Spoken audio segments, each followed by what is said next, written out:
ಇದೆಲ್ಲ ಭ್ರಮೆ. ಇದೆಲ್ಲಿಗೆ ಬಂದಿದ್ದೇನೆ ನಾನು?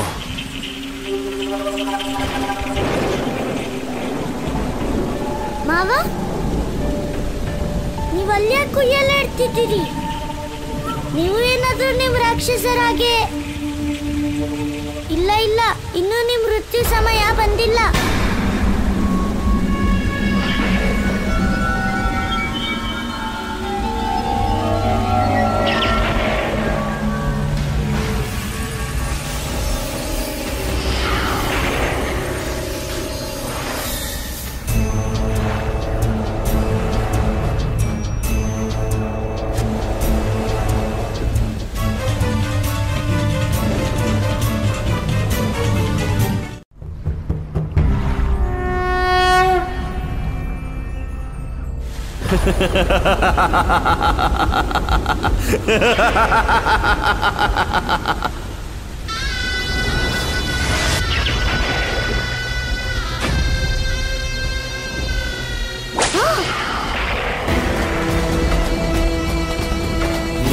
ಧ್ಯಾನದ ಜ್ಞಾನ ಪಡೆದೆನು ಸ್ವಯಂಭೂ ಪರ ಶಿವನು ನಾನು.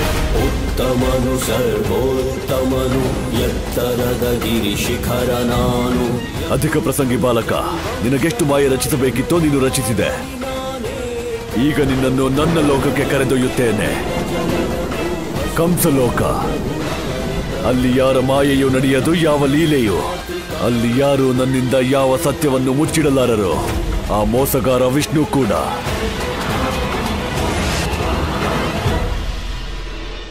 ಒಟ್ಟಿಗೆ ಸತ್ತೋದ್ರೆ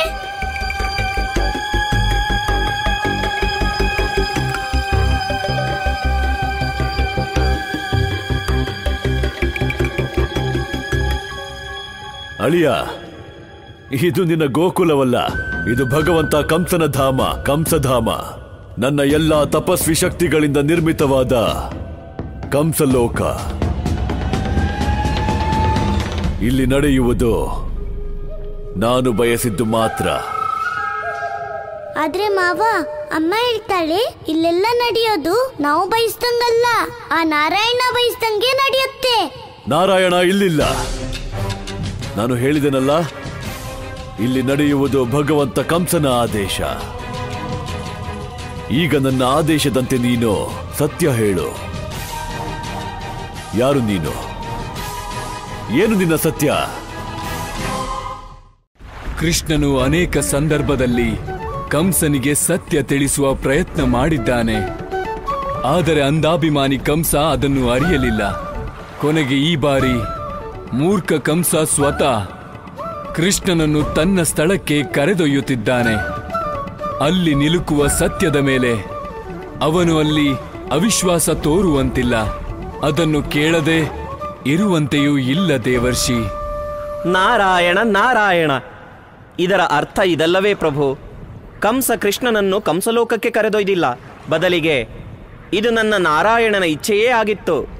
ಹೌದು ದೇವರ್ಷಿ, ಈ ಸಂಪೂರ್ಣ ಲೀಲೆ ನಡೆಯುತ್ತಿರುವುದೇ ಪಾಪಿ ಕಂಸ ಆ ಒಂದು ಪರಮ ಸತ್ಯವನ್ನು ಅರಿಯಲೆಂದು. ಅದನ್ನು ಇಲ್ಲಿಯವರೆಗೂ ಅವನು ಸ್ವೀಕರಿಸಿಲ್ಲ. ನಾರಾಯಣ ನಾರಾಯಣ, ನನಗೆ ಅರ್ಥವಾಯಿತು ಪ್ರಭು, ನಿಮ್ಮ ಲೀಲೆ ನನಗೆ ತಿಳಿಯಿತು. ಬಂದಿತ್ತು ಅವಳ ಮಗನ್ನ ಗುರುತಿಸ್ಲಿ ಅಂತ ಅಲ್ವಾ? ಆದ್ರೆ ನನ್ಗೆ ಭಯ ಆಗ್ತಿದೆ, ಅವಳೇನಾದ್ರೂ ನನ್ನ ಮಗ ಅಂದ್ಬಿಟ್ರೆ ಆಗ ನೀವು ಅವಳ ಮಾತನ್ನೇ ನಂಬ್ತೀರಾ ನಾನು ಅವಳ ಮಗ ಅಂತ? ಇಲ್ಲ, ಖಂಡಿತ ಅದಾಗದು. ನೀನು ಯಶೋದೆಯ ಪುತ್ರ, ಇಲ್ಲ ನೀನು ದೇವಕಿಯ ಪುತ್ರ. ಕಂಸಮಾವ, ಈಗ ನಾನೇನು ಹೇಳಲ್ಲ. ಈಗ ನೀವೇ ನಿರ್ಧಾರ ಮಾಡಿ, ನಾನು ಯಾರ ಮಗ ಅಂತ, ದೇವಕಿ ಮಗನ ಅಥವಾ ಯಶೋದೆ ಮಗನ?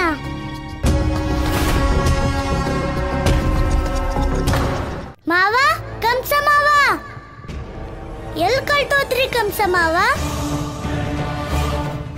ನಿಮ್ಗೇನಾದ್ರೂ ನಾನು ಹೇಳಿದ ಸತ್ಯ ಕೇಳಿ ಭಯ ಆಗ್ತಿದ್ಯಾ? ಮಾವ, ಹೆದರಬೇಡಿ, ನನ್ ಮೇಲೆ ನಂಬಿಕೆ ಇಡಿ. ಆಗ ನೋಡಿ ನಿಮ್ಮೆಲ್ಲ ಭಯನೂ ಮಾಯ ಆಗ್ಬಿಡತ್ತೆ. ಈ ಕಂಸ ತನ್ನ ಅಧರ್ಮದ ಭ್ರಮೆಯಲ್ಲೇ ಮುಳುಗಿದವನು. ಅವನಿಗೆ ಧರ್ಮದ ಭಯವಿಲ್ಲ, ಸತ್ಯದ ಭಯವಿಲ್ಲ. ಅಂತವನ ಹೃದಯದಲ್ಲಿ ಇಷ್ಟು ಭಯವೇ, ಇಷ್ಟೊಂದು ದುಗುಡ? ದೇವಿ, ಯಾವ ಮನುಷ್ಯ ಸತ್ಯವನ್ನು ಸ್ವೀಕರಿಸುವುದಿಲ್ಲವೋ ಅವನಿಗೆ ಇದೇ ಸ್ಥಿತಿಯಾಗುತ್ತದೆ. ಇಲ್ಲಿಯವರೆಗೂ ಕಂಸನಿಗೆ ಎಲ್ಲೋ ಒಂದು ಕಡೆ ಸತ್ಯದ ಬಗ್ಗೆ ಸಂದೇಹವಿತ್ತು. ಅವನು ಅಶರೀರವಾಣಿಯನ್ನು ನನ್ನ ಮೋಸವೆಂದು ತಿಳಿದಿದ್ದನು. ಆದರೆ ತಾನೇ ನಿರ್ಮಿಸಿದ ಕಂಸಲೋಕದಲ್ಲಿ ಅವನು ಅಲ್ಲಿದ್ದ ಕೃಷ್ಣನಿಂದಲೇ ಅದೇ ಸತ್ಯವನ್ನು ತಿಳಿದು ಅವನು ದಿಗ್ಭ್ರಾಂತನಾಗಿದ್ದಾನೆ. ನಾರಾಯಣ ನಾರಾಯಣ. ಇದರ ಅರ್ಥವೆಂದರೆ ಪ್ರಭು, ಜೀವನದಲ್ಲಿ ಮೊದಲನೇ ಬಾರಿ ಕಂಸನಿಗೆ ತನ್ನ ಮೇಲೆಯೇ ಸಂದೇಹವಾಗುತ್ತಿದೆ. ನಿನ್ನ ಮಾತು ಸತ್ಯ ದೇವರ್ಷಿ. ಆದ್ದರಿಂದಲೇ ಅವನಿಂದು ಭ್ರಮೆಯ ಸ್ಥಿತಿಯಲ್ಲಿದ್ದಾನೆ.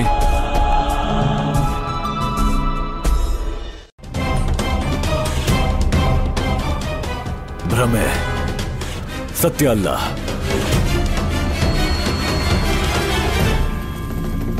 ಇದು ಗೋಕುಲವೇ ಅಥವಾ ಮಾಯೆಯ ನಗರವೇ?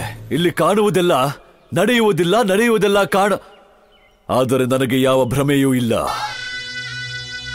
ಭಗವಂತ ಕಂಸ ನಾನು.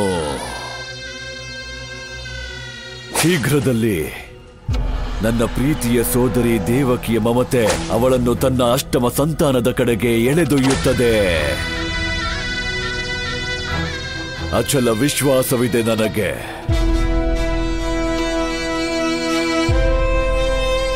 ಭಗವಂತ ಕಂಸ ನಾನು.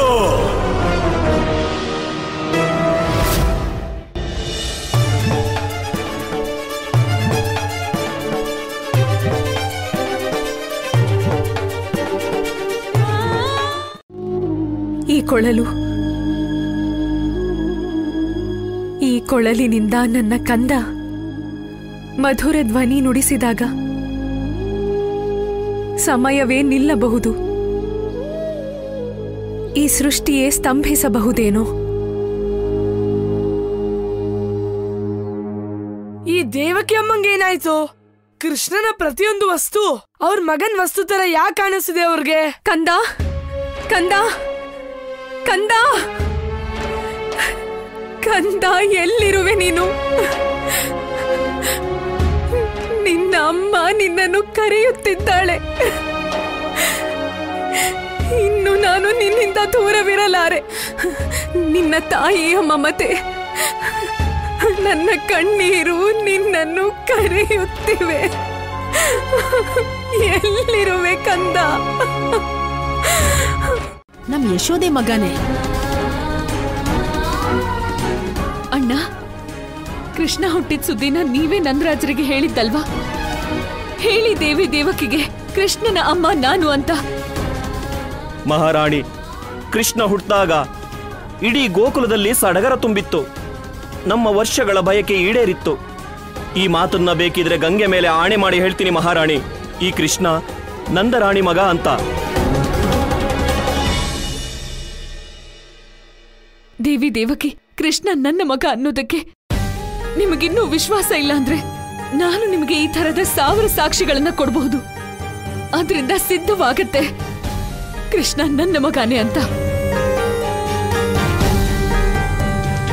ನೀವು ಗೋಕುಲ ಜನರು ಯಾರನ್ನಾದ್ರೂ ಕೇಳಬಹುದು, ಪ್ರತಿಯೊಬ್ರು ಇದನ್ನೇ ಹೇಳ್ತಾರೆ, ಕೃಷ್ಣ ನನ್ನ ಮಗ ಅಂತ, ನಿಮ್ಮಗ ಅಲ್ಲ. ಆದರೆ ನಿಮಗೆ ಈ ಸ್ಥಿತಿಯಲ್ಲೂ ಆನಂದದ ಅನುಭೂತಿಯೇ? ಆನಂದವಲ್ಲ ದೇವಿ, ಸೌಭಾಗ್ಯ.